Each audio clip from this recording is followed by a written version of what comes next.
Before we begin our podcast, we'd like to acknowledge the traditional owners of the land we're recording on. For Cass, it's the Borragagal people, and for Hailey, it's the Dharawal people.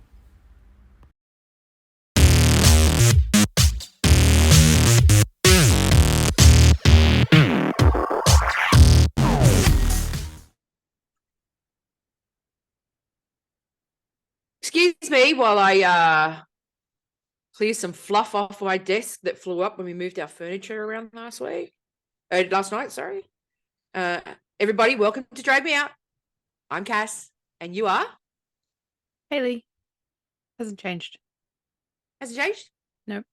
We're going to talk our usual shit for however long Hailey deems this episode to be appropriate. Or you know what? We may just get bored halfway through and go, you know what? Done. Yeah.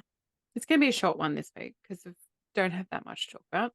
And Cass doesn't have like 12 TED Talks to give. So You don't know that. Please, no more TED Talks. How's your week?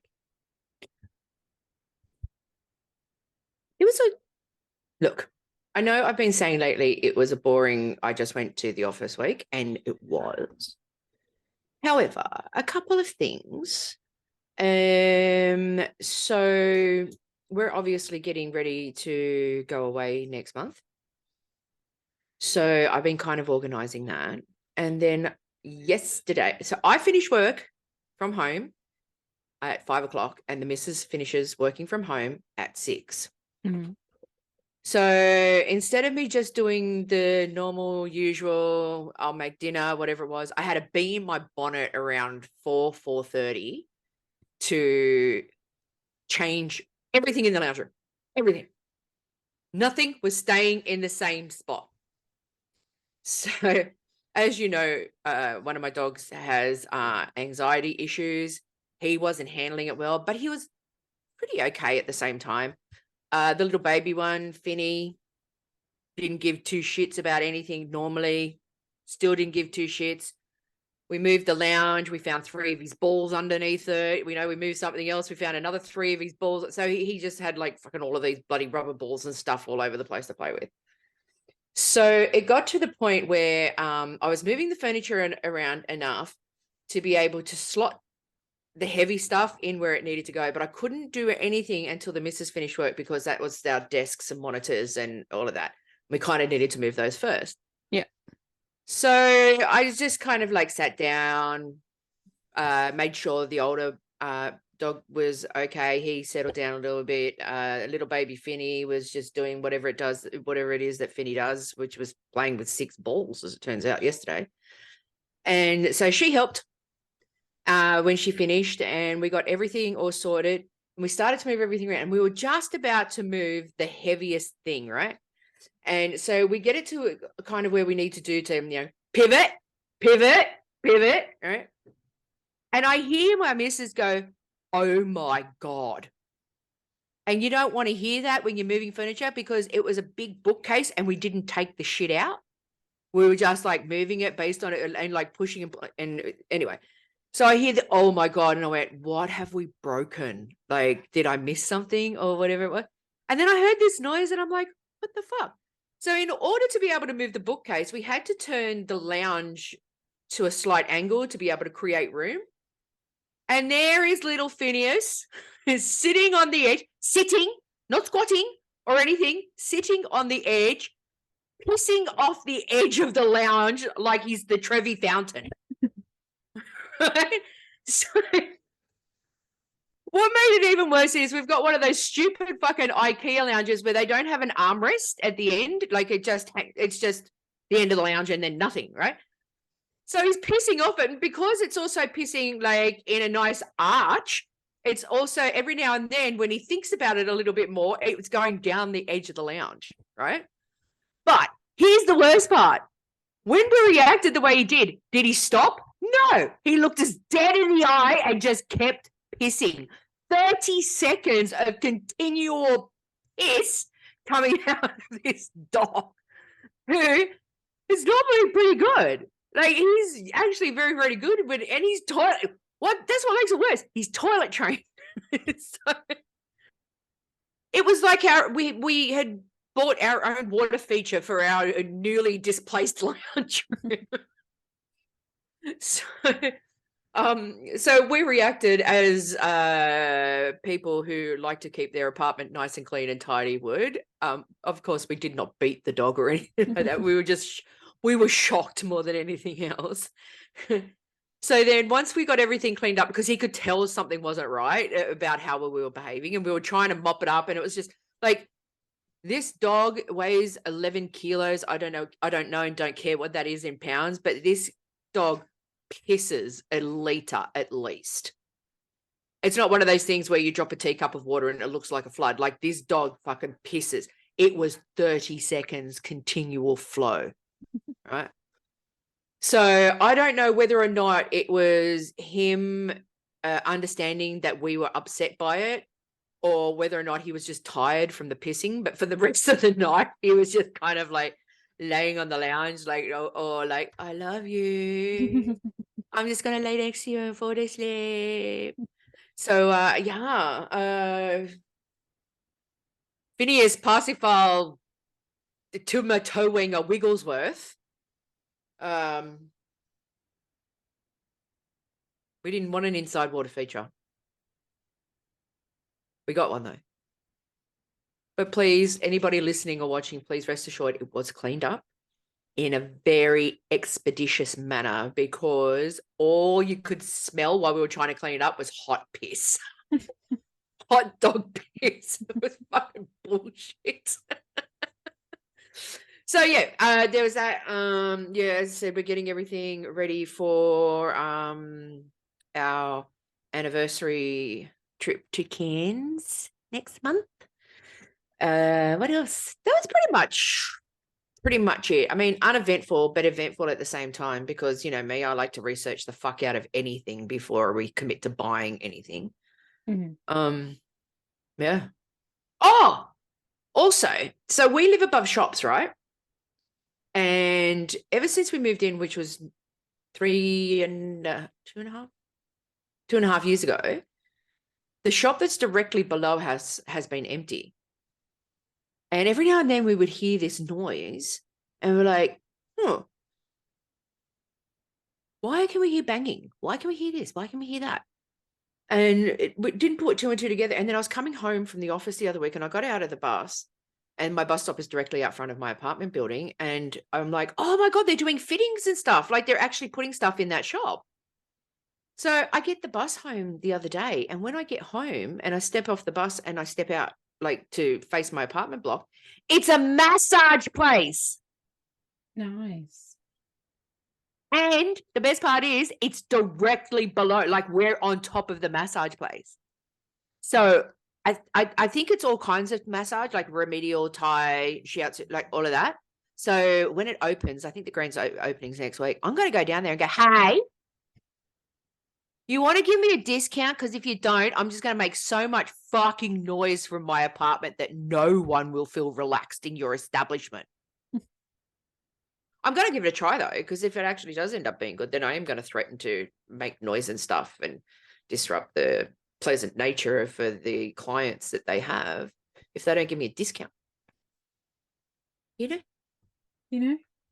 What about you? What about your week?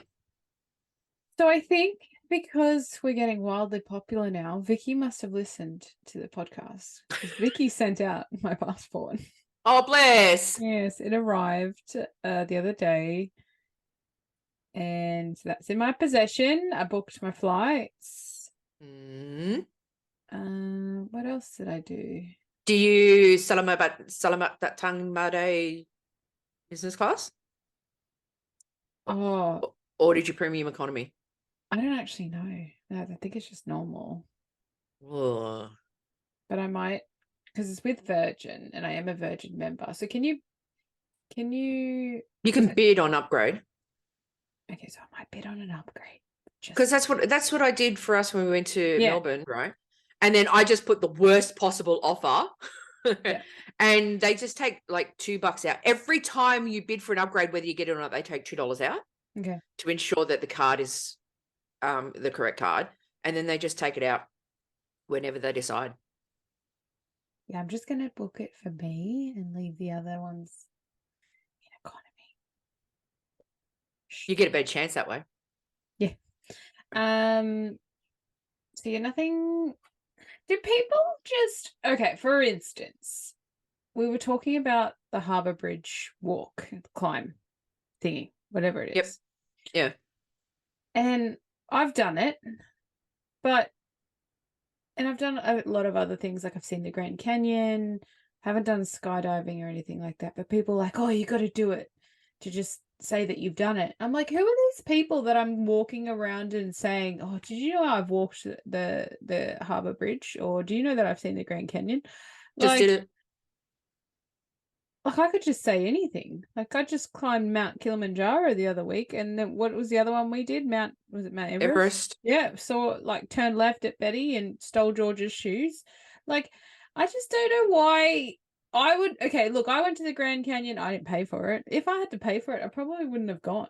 To be honest, We hired a car, like drove out there ourselves. if someone But they said only to cost special. me, "What should I do before I die?"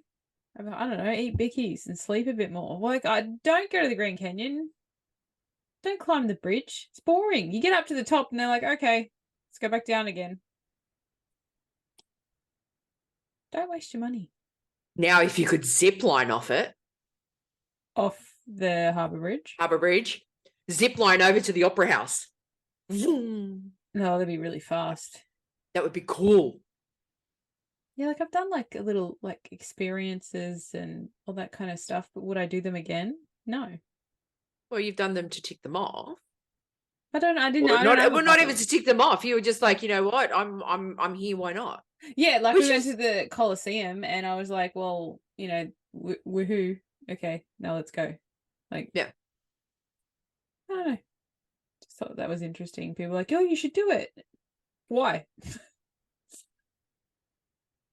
I think some people do that because they want to live vicariously through you, and they know that if you're going there, they won't be able to afford it. So they're like, if you do it and tell me that it's great, it'll be like I was there. But at the same time, it's like, don't force your life onto me. If I don't want to climb the Harbour Bridge, I'm not going to do it. Same with skydiving. My husband keeps telling me, oh, you should skydive. The people who don't want to skydive, they should skydive. I'm like, no, I'm all right. Yeah, I'm going to willingly throw myself out of a perfectly good aeroplane with nothing but fucking canvas to hold me up. Pass. Actually, hard pass. You know what? I'll stay on the ground and you do it. Well, he did do it, but I was intentionally trying to hurt him. So I did a few fun facts about dogs this week because I don't know why I got onto dogs. Anyway, just a couple. My one couple. pisses like it's Yeah. a fountain. Did you know 3 dogs survived the sinking of the Titanic? I did not. 2 Pomeranians and a Pekingese lived to bark the tail. Get it? Do you know why that happened? Because being Pomeranians and Pekingese are rich people dogs. That's what I'm saying. They're being held because they're tiny dogs. I can't go without Pom Pom. I don't know how many dogs died on the Titanic, but I also don't want to find out. No. And also, it wasn't the Titanic, as we've established. Exactly. Dogs sneeze when we play fight to let us know that they don't want to hurt us. Yeah. Fun fact. So you're saying that I should stop shoving antihistamines down my dog's throats? Probably if you're just play fighting and that's when they sneeze. I don't. It was just the joke value. Awkward. Mhm. And then dogs like to sit with you when you're on the toilet because it's a pack mentality, and that's when you're most vulnerable. So they actually do sweat also. They sweat out their pores. Pause. Mm-hmm. Pores. That's why their pores are moist. Mm-hmm. That was just fun facts about dogs. Did you know, another fun fact about dogs, Mhm. that when you're patting them, if they put their paw on your arm while you're doing it, it's their way of patting you back. Aww. Isn't that cute? Dogs are so cute. Like cats, I don't get it. I don't get it. I don't get it either. Dogs are really cute, except when they're pissing off my fucking lounge and onto my lounge. They're still cute because you still kept him. He's still there. He's still living. Yeah, because he's a sweetie. He's such a douchebag. I love him. What a cutie he is. Phineas. So, interesting facts about dogs. Yes. What's your interesting facts this week? Oh, no, before, I'll still tell you about my week. So I went down to vote. Yes. So, commotion at the voting place. So I forgot that I haven't changed my address with AEC, so I had to go to the out of area voting section. And there was a guy sitting down and he had something wrong with his leg. I wasn't sure. Anyway, he was before me and they got him up and they got him over there. And whoever was with him, I'm guessing it's a daughter. I don't want to assume because, you know, you do you. They were whinging about him medically not being able to get up and go vote. And they've done all the medical stuff and they've done all the forms and they keep rejecting his some type of claim or something like that. Anyway, he just picked up the ballot and instead of filling it out, he just walked out with it. And the supervisors were like, he just walked out with he's like, I don't want to vote. Like he was just making like a big song. Technically, you can do whatever you want with the voting paper. Well, because with the out of area ones, you have to give it back to them. They shove it in an envelope and then they pop it in like a little box thing. So, but like they were just acting like he's just stormed Parliament House and taken all the vote. Like, who cares? He just took one. And like they went up to the daughter/wife, I don't know what she was, and they were like, you need to get that off him. And he can't do that. And she's just like, I'm trying. Like, but you know, I'm trying. And she didn't raise her voice. She was I think she wanted to like make the point that she wasn't being combative, but he was. But she's like, leave him alone. Like basically, like if he doesn't want to vote, like I found it irritating that I had to go down on a Saturday and vote. It's very put annoying. In one word. They should have been able to do online. But here's the thing, right? More fucking fool them because technically today I'm traveling. So I postal voted. Well, I forgot to. I'm normally good with that stuff, and I forgot to. But if this is not new to them, why can't they just fucking postal vote and then this wouldn't be a fucking problem? I really don't know. Like, I didn't catch the whole situation, but like everyone was a bit amped up about it. Did he want his democracy sausage or something? I could have gone with the democracy sausage. That would have been nice, actually. It would have been lovely, but I can't even get through half of one. It's just too much. Well, because we're trying to find the entrance to the place, and this girl's like, "Oh, I think Anthony Albanese's here," and I'm like, "What's he doing in your area?" I don't know, and I'm like, I don't think so. It probably That's slumming it. Probably the local member of parliament might be here. But there was when news were there. I don't know who they were filming. I can tell you that Anthony Albanese wasn't there because he postal voted because he's actually overseas. They actually showed him pre-vote last week in the news. Maybe that's why. So we didn't have to line up and vote. I don't know. But yeah, so that was the commotion at the voting. I didn't appreciate that I had to wait in the sun. Did not appreciate that. There was pre-vote or postal vote, mate. I forgot. I have other things going on. I forgot. Anyway, it's voted. I've done now. Let's see what the results are, I guess. God, I hope it's a yes. There was really do. No dude handing out stuff. Of course it was. But he wasn't pushy as much. Yeah, but if it was me, I just would have walked up to the guy and gone, "Can you please tell me why I should vote no?" No, I just didn't want to talk to anyone. I wanted to get in, I wanted to get out, and I kept my head down. I got home from work the other day, noticed the massage place, looked in my letterbox, saw my postal vote, and did it. And there's a post office box literally 20 meters from my apartment. So I came upstairs and I said to my wife, "Oh, I've got a postal vote." And she goes, "Oh, okay." I grabbed the pen, wrote yes, put it all in the envelope and everything, walked back downstairs, went to the thing. I voted in the space of like 3 minutes. It's so good. Oh, I didn't have to wait that long. Like the line moved pretty fast, but still. It's because they only have to write one word. Yeah, I know. Like, because if it was the like a normal electoral ones, where like the big long pieces of paper where you The tablecloth one, yeah, like it Yeah. would have been a while, and I would have just actually probably given up and said yes, I did vote and avoid a fine.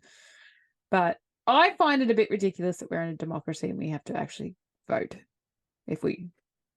I tend to agree sometimes. I tend to agree a lot with that sentence, but then sometimes I have the opinion of, I think it's good that they make us vote because they're actually making us contributing members of society. Yes, but I think over a certain age, you shouldn't have to, just because of the mobility issues, and also like. Yeah, but if you got mobility issues, just do it like they did during the pandemic, where you could do it online. Nothing happened that was sinister with us being able to vote online. Nothing happened. The servers crashed, didn't they? Yeah, but like, you know what I mean? Like, it's not like elections were rigged or anything like that. It just meant that like people could vote from home. Yeah. Oh well, it's done now. When's the next one? Next year? Year after? Well, Albo's only been Prime Minister for just over a year. And the reason why I know this is because he was elected Prime Minister on my birthday last year. So I did not even know that. Yeah, no, because we were in Tasmania, and I actually had to properly postal vote because I was actually traveling. Oh yeah, I'm traveling today too, by the way. Yeah. We're at the Spice Girls concert in USA.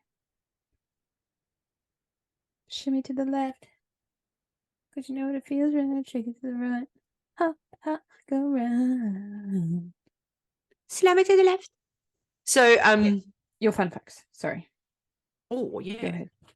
I don't really have any fun facts. Oh, I thought you. But I do have the this gay in history. Oh yes, I forgot you were doing that. Okay. Yep. Do we want to do pancreas first, or do we want to do this gay in history? You know what? Let's do the pancreas thing. Okay. Yep. I'll begin. Okay, no. Okay. Here she is. Here she is. And this is featuring your pancreas moment, so I have a feeling I know what your review's going to be. Look, my pancreas moment is not with this particular object, but it's with the internet as a whole. Okay. I am sick of people being able to lie their little asses off. As I watched the Facebook ad for this, I think it's called Sensi. I think that's what they're called. Anyway. Wait. You purchased this from a Facebook ad? I did some research on it first, and okay. You know, it makes sense that our nose, mouth, all that sort of connected, because like if you hold your nose, you can't taste some things and stuff like that. So taste is 60% smell. Yeah. So the concept of this is this a drink bottle for those of you who are listening? Put your hand behind it like they do on the advertising YouTube. Then I have to put the thing down.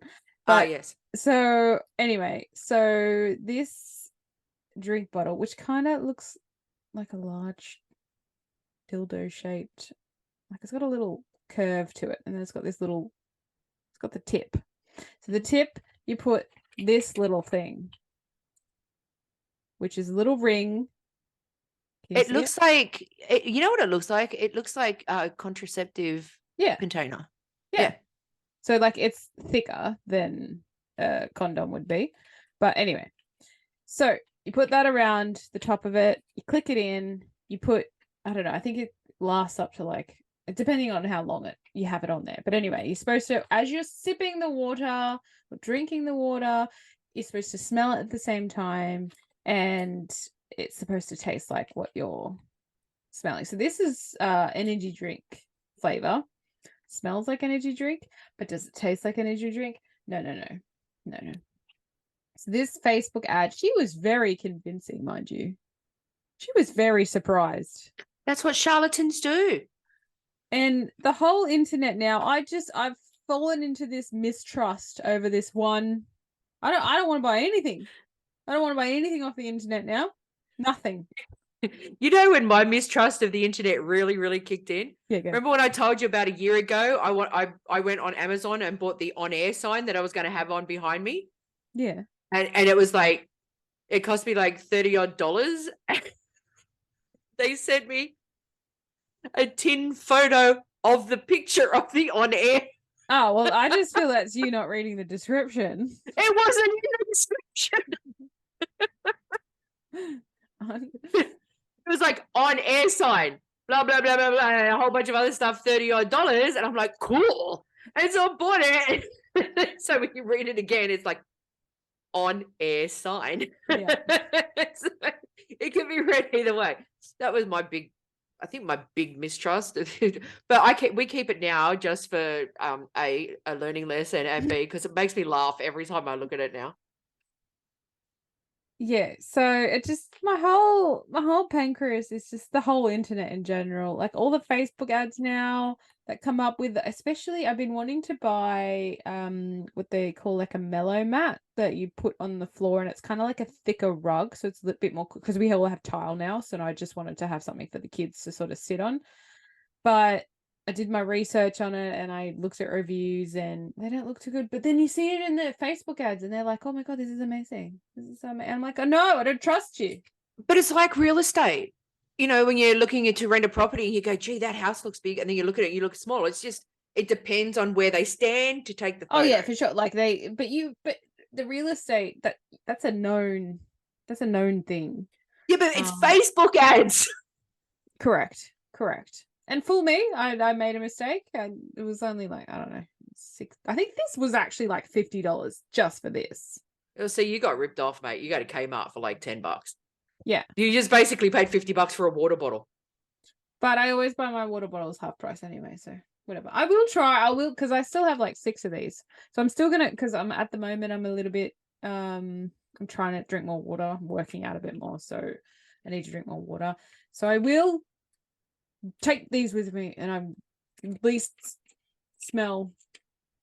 I'm gonna at least smell. So you stick it up to your nose, have a really big whiff, drink the water. So then, like, because have you noticed when you smell something, if it's something that's like actually quite pleasant for you, when you actually breathe out through your mouth, you can kind of taste it. Yeah, I could. So maybe. Yeah, maybe. I need to drink more water, and just drinking plain water. And I don't know if it's surgery related or the fact that your taste buds do change every 5 to 10 years. I can actually taste different types of water. And if the water's a bit funny, I'm like, no, can't have that. Maybe you should just go straight to alkaline instead of ordinary water and just get alkaline water. I know, but I'm not carrying bottles of alkaline water in a job where I get water free. I already have to carry a pretty heavy bag. But anyway, so gonna try that. I'm gonna try it again. I'm gonna give it a good old, what is it? What's the saying? The college try? A good old college try is what I'm gonna do. Because the first time I was like, nah, this is shit. But you know what? It could have been because I just come off having COVID, and my sense of smell, I lost that for about 3 or 4 months. It was probably right before I had surgery, and I didn't get it back for quite some time. So I didn't know if that was playing up with my senses. So I'm gonna give it another try. You do you. Yes, pancreas, the whole internet, shut it down. No one should be allowed to lie at all. We do realise without the internet, we cease to exist as a show. But we don't lie. Not intentionally.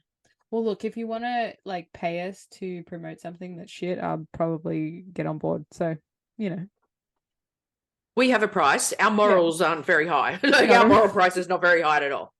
Not at all. If I have to convince people to buy something for a price, I would. Yeah. These fucking actors and actresses and all of that, they go, I will not promote anything unless I've tried it and I believe in it. Oh, fuck off. Yeah, I know. Fuck off. How much did they pay you for that? Just to say that middle line. Yeah, you got paid to try and convince us that you were Joan of Arc. They get paid to try and fucking convince us that they use bottles like color.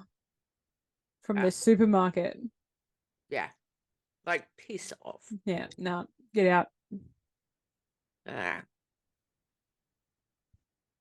So the whole internet. Whole Done. internet. No See one you later. Influencers that lie in particular. Mm. And I hate that word, influencers, but people who lie. Stop it. My pancreas. Yes. I am making a very solid attempt over the next couple of days to quit smoking, right? For my benefit, not for anybody else's. It's not even about health. It's just about can't be bothered, right? So when I do go out for a cigarette, don't think you've actually done it, but others have. This is what really gets me, right? Everybody seems to think that it's okay to make a passing comment about somebody who goes outside for a cigarette. Do you know what I mean? Like, I do and I don't, because I am conscious about other people. So if I see, well, like when I did smoke, I did try and avoid blowing in people's faces, sort of like. Not talking about that. This is what I'm talking about. Let's just say we're all out for dinner, right? Mm-hmm. And you just happen to be the arsehole at the table, just saying, right? Mm-hmm. So I turn around and go, oh, excuse me, guys, I'm just going to duck outside for a cigarette, right? And I'm going outside the restaurant in the smoking area, the designated smoking area. And then arsehole you, using it as an example, has to make some kind of a comment about the smoking. Oh, okay, I get you. I thought you meant like random strangers. No. Oh, okay, yeah. Okay. Oh, random strangers too. Like, you know, you're standing in the designated smoking section, they fucking walk through it and then they kind of do the whole and it's like, it says I can smoke you, fuck you. You know, but it's the people who just feel that it's okay to make a comment about something that you do. It's not like when someone goes, oh, I'm going to, you know, go home at the end of the workday, and I go like to your husband and they go, yeah. And I go, oh, how can you go to that dude? Like, that's rude. Mm. So if I'm not making any comments on what it is that you do, I don't think you should be making comments on what I do.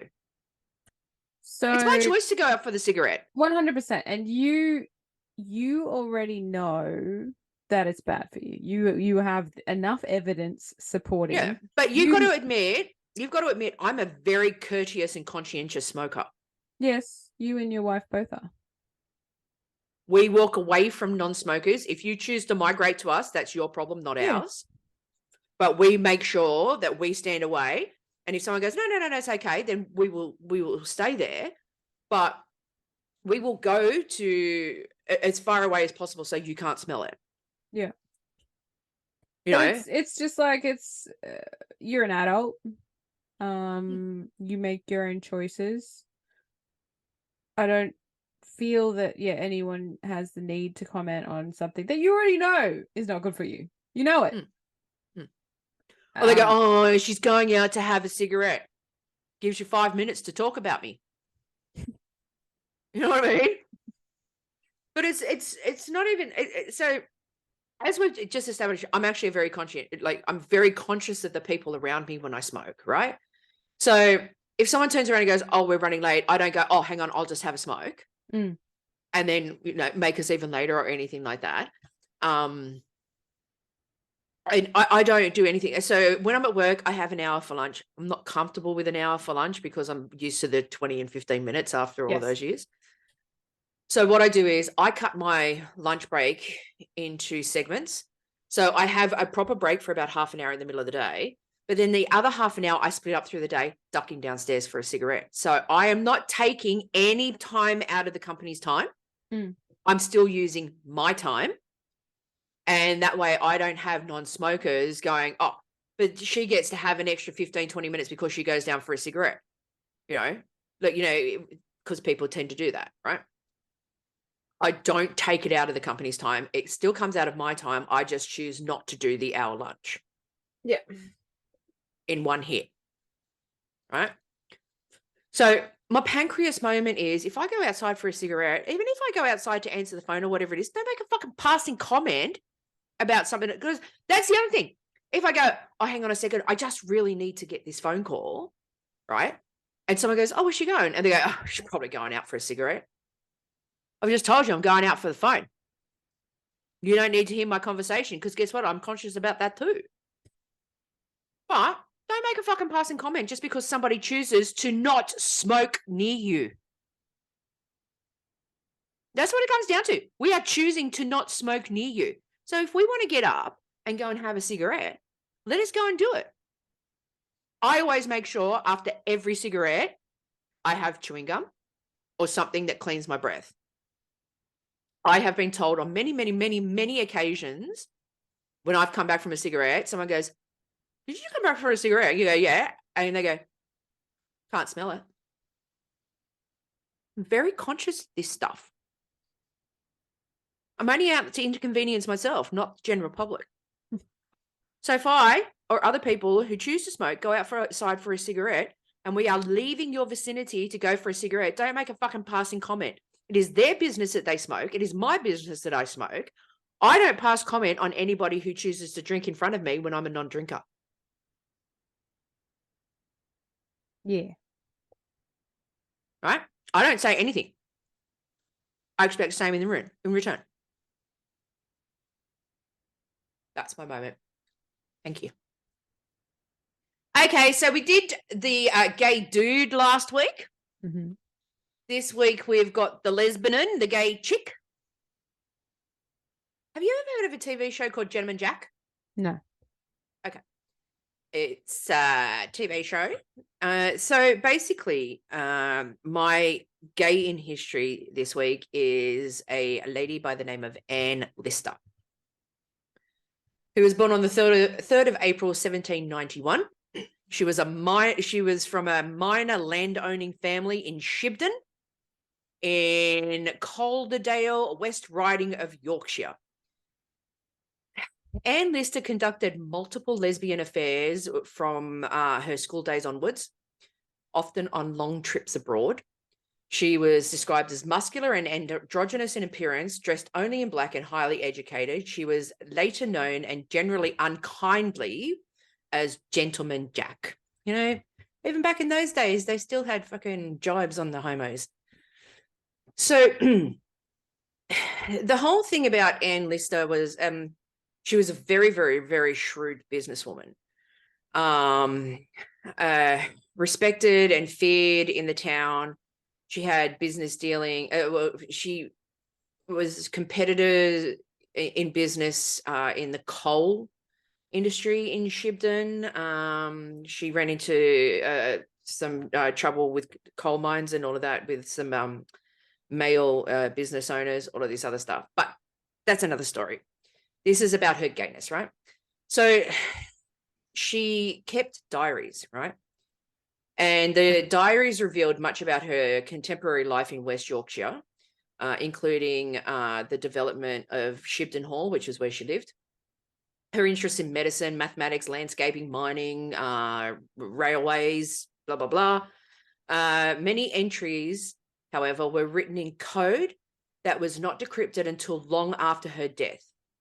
So these graphic portrayals of lesbian relationships were so frank that they were thought to be a hoax until their authenticity was confirmed. So when they actually did it, right, the encoded portions of Anne's diaries documented her passionate love affairs with other women. She was free and easy about her sexuality in the diaries and her numerous romantic encounters. She openly courted young women, many of whom seemed most like they just fell under her spell. Apparently she was very magnetic personality-wise. I think the education probably helped. So 1/6 of her diaries were written in code, devised by herself, based on a combination of algebra and the Greek alphabet, to which she referred to it as her crypt hand. So the coded portions contain some of the more steamy encounters with women she admired. She was convinced that no one would ever be able to decode her crypt hand, and her secret encounters were recorded for her enjoyment alone, and it turned out she was wrong. So several decades later, in the 1890s, a descendant of the Lister family discovered the diaries and broke the code. which was Anne's lesbian sexuality, everything. It was all discovered, and then it was quickly reburied by this guy John, because he was gay himself and did not want to draw attention to his own sexuality by revealing his discovery of the diaries. So the diaries remained a secret again for decades, until one day this woman called Helena Whitbread, who began her university studies at 45, wandered into the archives at 51 looking for a research project. She had no way of knowing at the time she was about to uncover, by carefully decoding each and every one of Anne's diaries, one of the most fascinating characters of the 19th century, and one that was undoubtedly captured the imagination and admiration of today's modern audience. So she had all of these trysts. She was very well educated. She, traveled quite a lot, but she actually met this woman in Yorkshire called Anne Walker. At the time, the Shibden Hall was facing financial crisis, and Anne Walker was actually financially well endowed due to the death of her family members. So she inherited pretty much everything. So Anne Lister sought about romancing Anne Walker to try and see if she could get into her graces and everything. And a love affair actually came out of it. So they copped some criticism from people in Yorkshire and the surrounding areas, because people kind of went, oh, two good women hanging together, one of them's Gentleman Jack, let's put two and two together and actually come up with four. But they took the sacrament, which basically means they got married and started living together in Shibden Hall in 1834, set off to travel the world together until Lister's death in 1840 while traveling with Anne Walker. So her diary records a nasty insect bite in early August of 1840.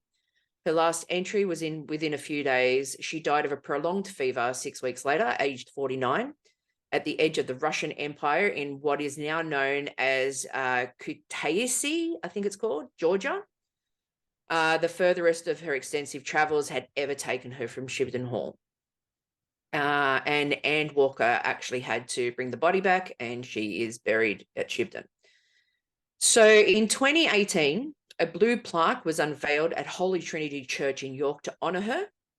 It was York's first LGBT history plaque, or it's actually a rainbow plaque. So in the UK, if it's a historic place, it's got a blue plaque in it. Like I think Paul McCartney's house has one.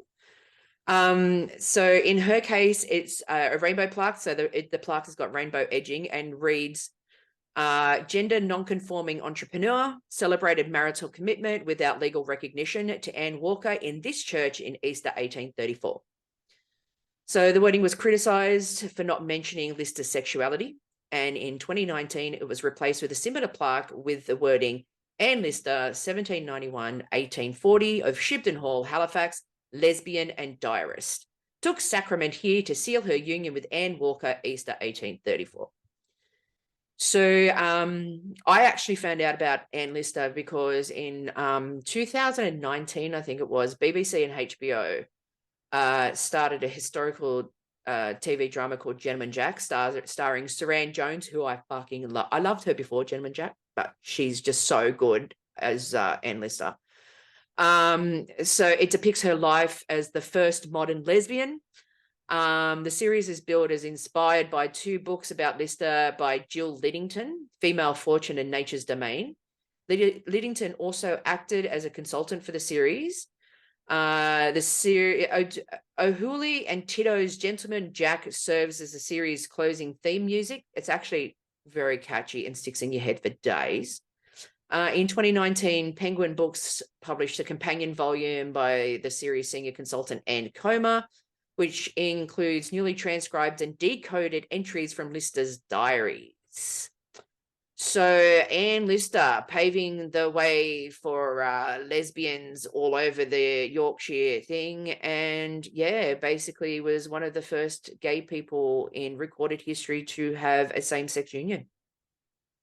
Well, let's be honest. The photos of her aren't very flattering. Well, the paintings. No, they're not. But then you see Suran Jonas as her, and you go, yeah, get it. Yeah, but anyway. Yeah, but you know what? So when you're going back to that kind of a time, it didn't really matter what they look. It's all about you. I mean, I got married. I'm no royal.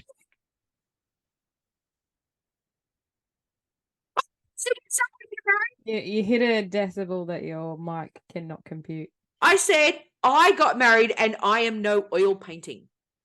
Don't say that about yourself. It's all about 87. It's all about the personality. So Anne Lister, modern lesbian. Get into it. And Gentleman Jack is a great series. Only went for 2 seasons. Mm-hmm. I think they should have left it at the first season. I didn't mind the second season, but that woman, Anne Lister, has got some moxie. So that's my gay in history this week. Excellent. The more you know. Shooting star. Can we please talk about RuPaul's Drag Race Season 5, Episode 3? Sure, why not? I'm still in. This is like for me. Yeah, there's no way I'm going to be out. Usually I'm out until about Snatch Game, then I'm in, then sometimes I fall back out again. Or sometimes I'm in and then I'm out and then I'm back in again. Mm-hmm. So this week was obviously, as you see here, Girl Group Week, Spice Girls. The Girl Group Challenge! Yay! Very melancholic for me. I wish that I saw the Spice Girls when they were actually touring, but they never toured here. Yeah, I think that's why. I think that's why they came here. They came here once for a promotional thing for Spice World, the movie. They were in the country for 6 hours. Yeah. Yeah, because trust and belief. If the Spice Girls had a tour, I would have been there. Yeah. Trust and belief.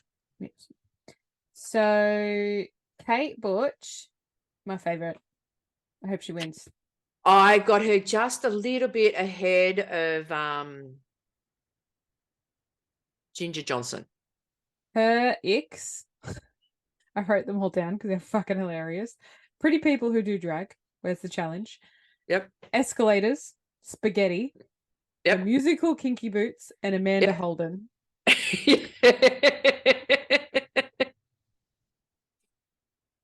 She was great.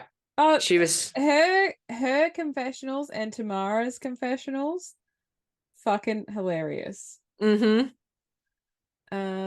So we had the M52s versus the Fierce Force 5s. The Fierce Hall 5s. Is it Fierce I think Hall? Michelle good. It's Force, but I think Michelle called them Hall. Yeah. Yeah. Okay. Fierce Hall 5. Yeah. And we had the M52s, which were the misfits that no one wanted to be in a group with them. Mm-hmm. Miss Naomi Carter, Kate Butch, Banksy, and Ginger Johnson. Then we had obviously in the Fierce Force 5s. It's very hard to say. Dee Licious, Tamara Thomas, Caramel, Michael Maruli, and Vicky Vivacious, who I didn't know was actually in a girl group. Yeah, we found that out this week, didn't we? And we also found out she can hold a tune. Yes. And that she hasn't had anything but Botox. Those cheeks. Anyway. Could be genes. Could have good genes. So I wrote down some of the Dee Dee Licious was people chewing in my ear. Tamara Thomas was men with long nails. Caramel was a little bit, hers was personal. It was about her trans journey. But I did enjoy that she said something about I would have to call my mom and she would hang up. If she left during the girl group challenge, I think. Yeah. She's like, if I got eliminated, I'd have to call my mum and then she would just hang up. Yeah. Michael Maruli's Men in Bad Fashion. Vicky Vivacious didn't. What was Vicky Vivacious one? I couldn't remember. I don't know. Anyway, so they had Caramel was obviously the choreographer. She's sort of, I don't know, she's teetering. I said that this morning. I'm like, she's kind of like, she's there, but then like she opens her mouth and she drops again, but then she opens her mouth again and she comes back up again. Exactly. And then I feel like I'm on a seesaw with her. Yeah, she's like her own worst enemy right now. Yeah. Like just be you, and you probably will be all right. But don't try and be what you think we want you to be. Yeah, I think that's when she gets real like that Georgia accent. That's when I think I like her the most. And then I don't know. I don't know what it is. Maybe I'll pick up on it next week. But as for right, she's teetering. I didn't know Naomi hurt a knee. So no. Was that in the competition or she just hurt a knee? I don't know. Maybe it got bashed Tonya Harding style by like the 11th contestant. Maybe she had to do a lip sync against the 11th contestant because the 11th contestant definitely wasn't in this episode. Maybe you're right. And they did not show, because usually they did it with Eureka when she hurt her knee. They didn't show how I noticed that too. Showed. Maybe that's what it is. Maybe it was that episode. Could have been. They did seem like the Mean Girls, the Fierce Force 5. Like, because I'm just gonna spoil it, because no one went home. Well, yeah, no one went home. But someone, maybe the 11th contestant went home. And they had to edit it to just make it look like that was just like bookkeeping this week. They've completely dumped a whole episode where she goes. So say episode 3 was actually supposed to be episode 4, but they did episode 3 and that episode she goes and lip syncs against Naomi. Because are we going to be an episode short? I don't know, because no one went home the first episode, so how would we know? Yeah, and no one went home this episode. So, yeah. I did like that Caramel shared her trans journey. That was nice. That was actually quite lovely and very educational and informative to find out that she's just a baby trans. Yes. I love Tamara Thomas, and she's like, she gets thrown the shade by, I think it's Banksy, and she's like, face full of filler and their egos are enormous. And she's like, I finally feel seen. I love her accent and I love her confessionals. Tamara Thomas is very funny. I think if she keeps going, like she's sort of on the up trajectory. They're really good. I'm going on record as saying that she actually is Danny Beard Jr. because remember, like the first couple of episodes, we were like, we weren't too sure about Danny Beard, and then Danny Beard had the really good conversation. I went, I'm on Danny Beard's train. Yeah. Right. I have a feeling that I'm not wrong in saying that it's basically Danny Beard Jr. Like Tamara is actually starting to, in the likability stakes, actually really start to get there. I agree. Yeah. Don't ick my yum. Love it. I love it. Both versions. Both versions. Yeah, had no problem. I'm going to download on iTunes. I don't know how to do that, but I'll figure that out. And then we had the runway, which you commented in the group chat that you like. Was it Ginger's runway that you liked? Michael Marulli. Oh, Michael Marulli's Frankenspice. Loved it. As soon as she said, they said, Michael Marulli, the Spice Girls, and she just whipped her head around that corner for a second. I went, oh my God, she's all 5. Yeah, she's all 5. And then Michelle said Frankenspice, and that was the best line that I've heard ever. Yeah. Oh, wait, before we continue, can we just go back to the girl group challenge? Yeah. Michelle points it out, or Rue points it out, I can't remember which one, but when Tamara comes around the corner, I was sold. When she just like quickly twists around the corner to start the song, I was like, I'm in with her. I'm in. No, like, she did perfect. I don't really like the girl group challenges. They're not my favorite. But this one, I don't know how they're going to pick a loser. Someone's going to really have to fuck up. Yep. Because there was no way that you would have been able to send anybody home unless it was the 11th contestant. But there was no way that you would have been able to send those girls home. There is also no way you would have been able to film that episode with an 11th contestant, because it would have been 5 on 5, and there's no way. Yeah. Absolutely. She had to have gone last episode, which would make sense to the knee injury. Yeah. Yeah. So we had Freddie Mercury, Vicky Vivacious, we had Nicki Minaj, Dee Delicious. Fuck, she can paint. Caramel's Beyonce. Who wore it better? I'm gonna have to say Caramel. Yeah. Tamara Thomas did Elvis. I wasn't a huge fan of that. Like, it was good. It wasn't dragged. It was. They were right. It was Demi Moore. Yeah, Demi Moore. Yeah. Demi Moore impersonating Tamara, impersonating Elvis. Yeah. Michael Morley, as we know, Frankenstein. Oh God, that was up there with Danny Beard's the Pot Plant, Little Shop of Horrors. Yeah. I agree. Because I thought you said in the chat Ginger Johnson was like her Elton John, and I was like, eh. No, it was Michael Morley. Yeah. Miss Naomi Carter did Beyonce. Beyonce's a little predictable. It's too safe. Yeah. Too safe. I don't know who she should have done, but it's not Beyonce. And as soon as you found out that someone else is doing Beyonce, you need to switch, because they're always going to compare. Yeah. Look, with her wig and all of that other stuff, she could have just said she was just about any other singer than Beyonce, and you would have been like, what's her name? Marsha Hines. That's who she could have been. We're the only ones who know about Marsha Hines, by the way. Oh, are we? I thought she's American. Or she's Chinese? Okay. No, so she came down here in the very early 70s with a touring production of Hair, the musical. Left. And she never left. And she actually got pregnant down here, or she was already pregnant when she came here. That's why Denny was born here.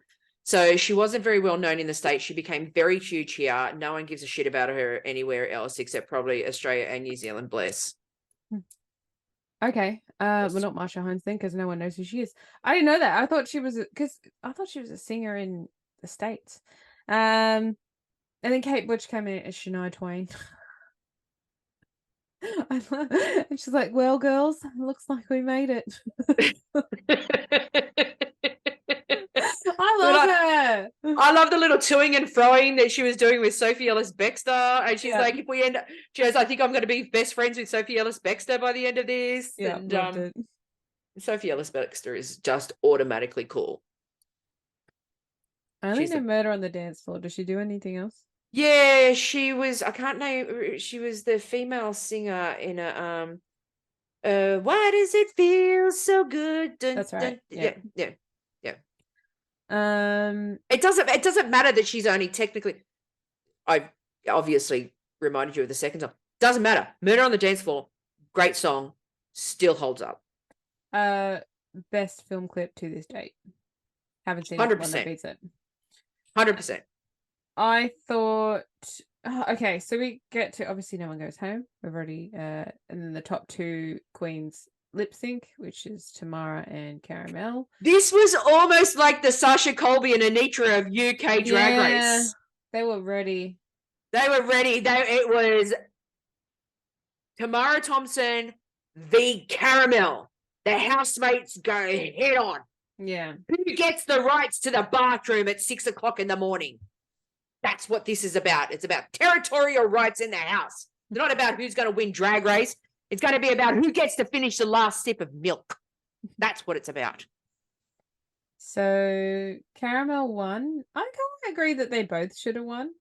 Yeah, but there was also okay. I thought so too, but then I thought of this because this is where I got the Sasha Colby and Anitra thing, right? Pretty much equal in that very first lip sync, right? That they did. So let's just say before the lip sync, let's equal it to that. The lip sync for me had the same feeling of the final lip sync with Sasha and Anitra. There was just a little bit more, although Sasha blew Anitra out of the water, but at the same time was fucking hot about it and was so sensual and so sexy. And there's something about Caramel that's there. personality kind of diminishes it a little bit because Sasha Colby, let's face it, is fucking goddess and can do no wrong as far as I'm concerned. Whereas Caramel hasn't been doing it long enough to have that humble thing going on, still thinks that she needs to have that bravado, whatever it is. But I just found her performance a lot more watchable. Yeah, but the reason also why, because all Tamara did was hold her pants up. Well, see, I could say the same about Caramel and holding a freaking head thing on at the. Yeah, but she eventually took it off. Yeah. Well, she should have taken it off when they first. Well, she should have, but let's just call it a reveal. But the thing is that Tamara Thompson was holding onto her pants. I'm like, is she going to be pulling them off? Is this going to be a reveal or whatever it was? She just didn't want her pants to fall down because she had whale tail coming out the back of her fucking duds. It's Thomas, but yes, go on. What did I call her? Thompson. So Caramel won, but if you see behind her, if you watch it again, as soon as RuPaul says you've won a repeater badge, Kate Butcher's face goes like this. I don't know why. Like she knows it's coming. It just seems like you just see behind Caramel. Okay, and I'm like, yeah. But I'm confused as to who's going to be in top 3. I really want Kate Butch to be there. I do too. It just seems like there's a real divide, and not even because of their ages, it's because of their drag. So I feel there's the older style drag, and Kate Butch is in that. So is Johnson. Ginger Johnson. And then they dress sexy drag. Like, so it's like if you're putting Trinity the Tux up against Kasha Davis's. Like that's how it feels that they're separated. So it's like kind of establishing what they're looking for in this drag queen for season 5. Are they looking for that sexy queen again, or are they looking for that camp funny queen? Well, I guess we're probably going to know a little bit more when it comes to like the Snatch Game episode.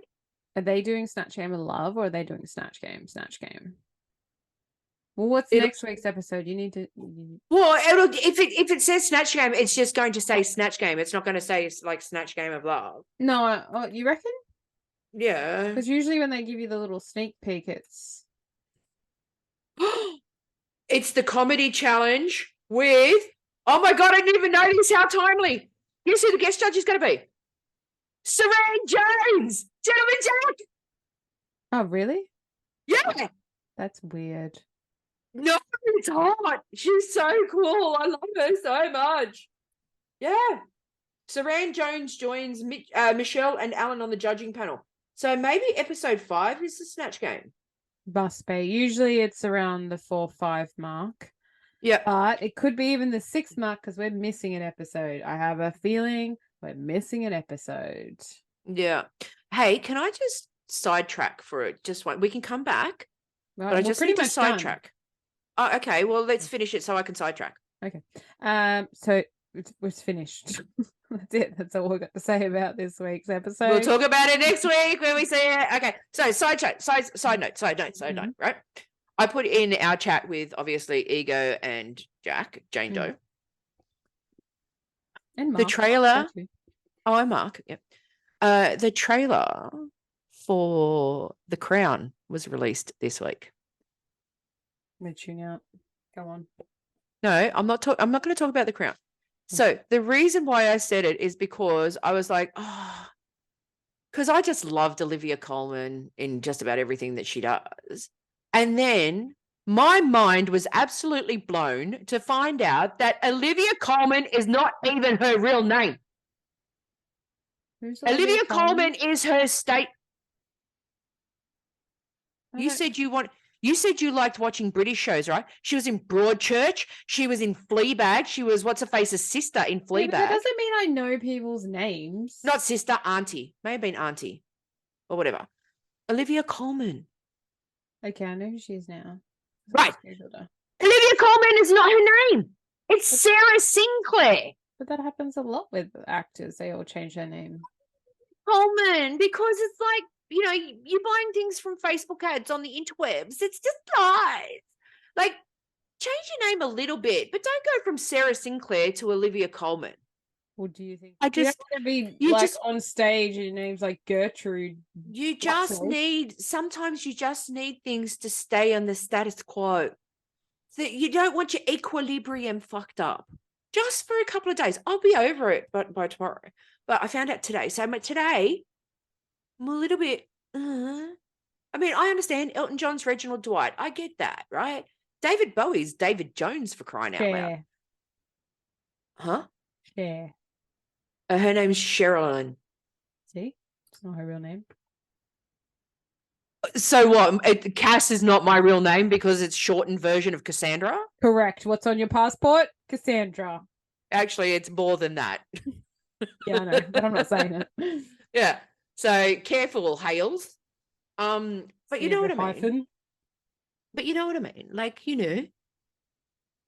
sometimes you just need things to stay as it's disrupted my day today. But having said that, I still love Olivia Colman. Broadchurch is a great show. She is fantastic in Broadchurch. She is fantastic in just about everything that she is in. Actually, no, she's fantastic in everything that she is in. Okay. So, shall we wrap this up? Well, we can. I was going to say, as everybody is now aware, I watch this stuff for quality assurance purposes. I actually enjoyed last week's episode.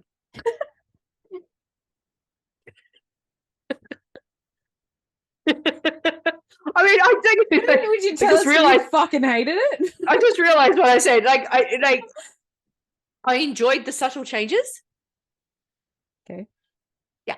I mean, they're going to get bigger, but let's just ease everybody in because you don't want to upset the audience to the point where they're sitting on your lounge pissing off it. Just to bookend the episode. So we want to thank everybody for watching and listening to us on the podcast platforms and YouTube. Don't forget to hit like and subscribe on the YouTubes. We got another one. I think we're at 46 now. Ooh, let me check. YouTubes. I think we're at 46. Your channel. 46. Yep. So thanks, number 46. You're great. Anybody who wants to come on or has any constructive criticism, hit Has us there up been on any Instas bad stuff? Because I haven't actually listened. No. Oh, okay. But I just need to throw it out there. Just make sure it's constructive if it's going to be bad. Okay. Yeah. Okay. We do take things on board. I believe I actually said in my work this week when I was getting my backside kicked for something that I did not do by our parent company. I was just like, feedback has been taken on board and ended the meeting. So yeah, don't forget to hit like and subscribe. If you're going to listen to us on any of the podcasting platforms, streaming thingies, please give us 5 stars, give us a nice review. We, as I said, we do take on constructive feedback. But otherwise hit us up on the in the DMs on Insta at dragmeoutofficial. Don't forget to go to our website, dragmeoutofficial.com.au. We're actually probably going to start doing a little bit more with that. And if anybody is interested in one of the games that we keep talking about that we will be making a commercial for, hit us up there. Maybe we can negotiate some kind of a price that's mutually beneficial, as in you just give us your wallet and we take out as much as we want. Yeah, and you got anything? No. Not at all? No. So yeah, we'll see you next week for Drag Me Out. Stay safe, stay everything. Say hello to your mum for me. You know what the worst part about my life is right now? I got so bored last night. I watched a yachting documentary. The worst part about your life right now is Olivia Colman's not her real name. Oh, and that too. Yeah. Oh, and you can keep this in. I've started in on the cheesy Hallmark Christmas movies. Oh, no. I've started now. Ending it now. I've started. I'm ending Bye, it now. everybody. So you better start seeing it. Bum, bum, bum, bum, bum, bum, bum, bum, bum, bum, bum, bum, bum.